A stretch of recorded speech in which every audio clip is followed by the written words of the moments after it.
Hello mga Mars! Nagtingin-tingin nga pala kami ng rep nung nasa Pilipinas pa kami.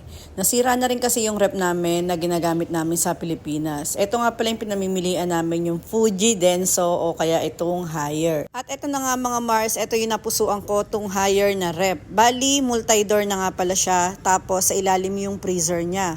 Tapos sobrang spacious nung loob. Kala mo naman ang daming ilalagay na laman. Tubig lang naman ang ilalagay namin dyan, charis. Inverter na nga rin pala siya mga Mars at saka 12 years warranty. Hindi ko alam kung ano yung 12 years warranty niya. At ayan na nga mga Mars, dumating na nga pala yung binili nating rep. Bali sa All Homes Malolos nga pala kami bumili ng rep. Medyo madilim na nga nung na-deliver sa amin yung rep. Peak season kasi nung bumili kami ng rep. Marami din silang dineliveran at saka na traffic din yung magdi-deliver.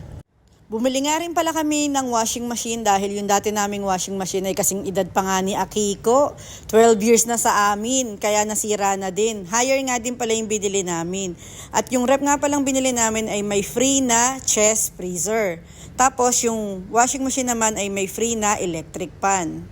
At ayan na nga, naipasok na nila kuya yung rep sa loob ng bahay. Tara mga Mars, at i-unboxing natin yung nabili naming ref. Tumulong na nga rin pala si kuya sa pag-unboxing nitong ref. Black nga pala yung napili kong kulay para hindi din dumihin. Ito na nga mga Mars, ito na yung pinapangarap kong mag-ASMR.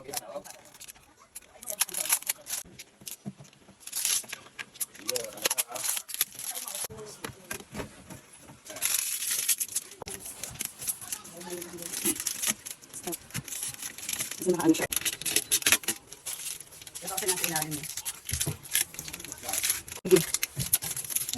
Wala pa.